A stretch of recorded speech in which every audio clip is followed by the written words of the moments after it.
Hello viewers, আসসালামু আলাইকুম। নুরায়া kitchen and blog চ্যানেলে তোমাদের সকলকে জানাই স্বাগত। আশা করি তোমরা সকলেই ভালো আছো। আমিও আলহামদুলিল্লাহ ভালো আছি। তো আবার হাজির হয়ে গেছি তোমাদের সামনে আর একটা নতুন রেসিপি নিয়ে। তো একটা মাত্র বেগুন দিয়ে আর ডিম দিয়ে যে এত সুন্দর রেসিপি হয় সেটা ভিডিওটা না দেখলে বুঝবে না। তো তোমরা ভিডিওটা স্কিপ না করে পুরো ভিডিওটা দেখতে থাকো। এই রেসিপিটা আমি কি করে বানাই, এত অল্প সময়ে এত অল্প কিছু উপকরণ দিয়ে এত সুন্দর টেস্টি মজাদার একটা রেসিপি। তো চলো দেরি না করে রেসিপিটা এখন শুরু করি। আর যদি ভালো লাগে তো অবশ্যই চ্যানেলটাকে সাবস্ক্রাইব করে দিও, পাশে থাকা বেল আইকনটি টিপে অল বাটনটি প্রেস করে দিও, আর তাহলে তোমাদের কাছে নোটিফিকেশান পেয়ে যাবে। তো ঠিক আছে বন্ধুরা, দেরি না করে সোজাসুজি চলো একদম রেসিপি শুরু করি। তো বন্ধুরা চলো বেগুনের এই রেসিপিটা কিভাবে করি সেটা তোমাদের সঙ্গে শেয়ার করি। তো বেশি সময় নষ্ট না করে প্রথমে আমি আমার রেসিপিটা শুরু করলাম। তো দেখো, এটার জন্য আমি দিয়ে দিলাম ফ্রাই প্যানে সরষের তেল। তোমরা চাইলে সাদা তেলটাও ব্যবহার করতে পারো, কিন্তু আমি এখানে সরষের তেলটাই নিয়ে নিয়েছি।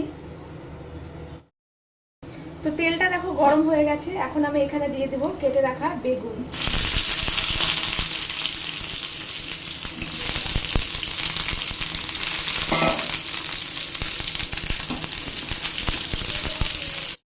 তো আমি এখানে নিয়ে নিয়েছি ডুমো ডুমো করে কেটে বেগুন। এখন আমি দিয়ে দেবো এখানে হলুদের গুঁড়ো, সামান্য একটু হলুদের গুঁড়ো। তারপরে দিয়ে দেবো সামান্য একটু স্বাদ মতো অল্প পরিমাণে লবণ।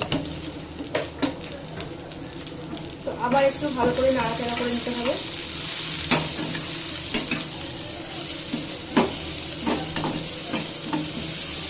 তো একটু গোল্ডেন ব্রাউন করে বেগুনটাকে ভেজে নিতে হবে।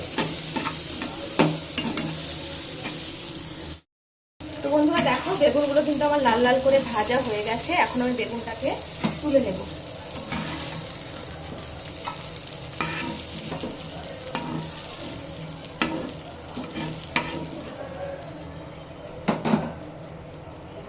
আবার একটু সামান্য পরিমাণে দিয়ে দেব তেল।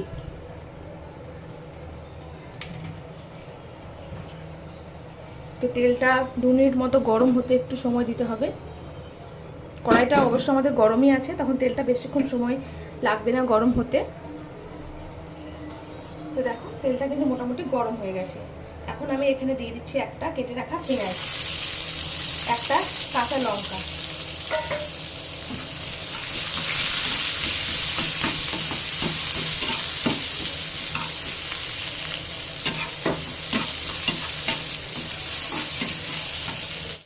বন্ধুরা পেঁয়াজটা একটু লাল হয়ে গেছে। এখন আমি এখানে দিয়ে দেবো হাফ চা চামচ আদা রসুনের পেস্ট।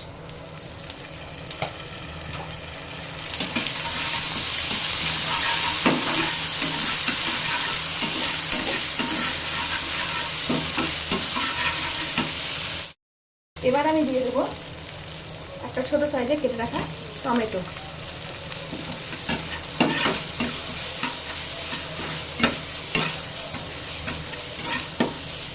এবার টমেটোটাকে একটু ভালো করে ভেজে নিতে হবে, যাতে একটু টমেটোটা সেদ্ধ হয়ে যায়।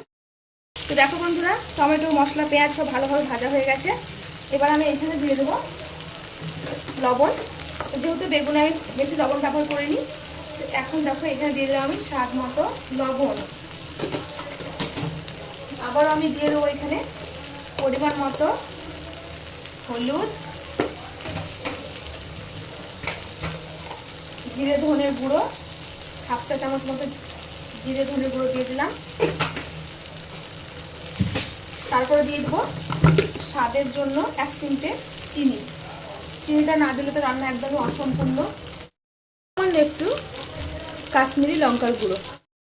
তো সমস্ত গুঁড়ো মশলাটাকে এখন একটু ভালো করে আবার একটু ভেজে নেব।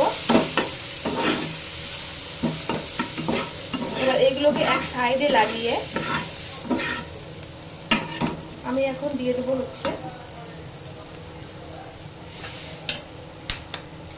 দিয়ে দিলাম একটা ডিম।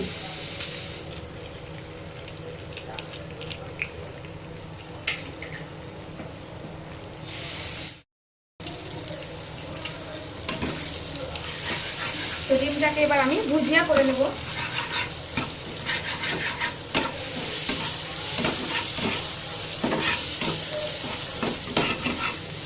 এর মধ্যে এখন দিয়ে দেবো ভেজে রাখা বেগুনটাও।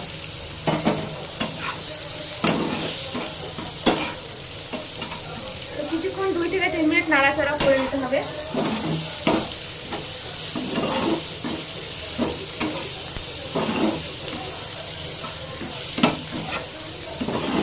আর বেগুনটাকে সেদ্ধ হওয়ার জন্য 2 মিনিট এটাকে আমি ঢাকা দিয়ে ঢেকে দেবো, কারণ বেগুনটা তখন ভালো করে সেদ্ধ করে ভাজিনি, যার জন্য এটাকে এখন 2 মিনিট ঢাকা চাপা দিয়ে রেখে দেবো। তারপরে তোমাদের সঙ্গে আবার পরেরটা দেখাচ্ছি। ভিডিওটা স্কিপ না করে তোমরা দেখতে থাকো, নাহলে বুঝতে পারবে না কখন কি মশলাটা দিচ্ছি। বন্ধুরা ঢাকনা খুলে দিয়েছি, আর এই দেখো আমার রেসিপি রেডি হয়ে গেছে। আর গ্যাসটাকে অফ করে দিয়েছি। এটাকে এখন আমি একটা প্লেটের মধ্যে এবার সার্ভ করে নিব। বন্ধুরা দেখো আমার রেসিপি একদম রেডি হয়ে গেছে। তো তোমাদেরকে যদি ভালো লেগে থাকে তো আমার চ্যানেলটাকে সাবস্ক্রাইব করে দিও, আর পাশে থাকা বেল আইকনটি টিপে অল বাটনটা প্রেস করে দিও। আর যদি ভালো লাগে তো লাইক কমেন্ট শেয়ার করে দিও। তো বেগুনের রেসিপিটা কেমন লাগলো তোমরা অবশ্যই আমাকে কমেন্টে জানাবে। এটা সামান্য কিছু উপকরণ দিয়ে একটা অসাধারণ টেস্টের রেসিপি।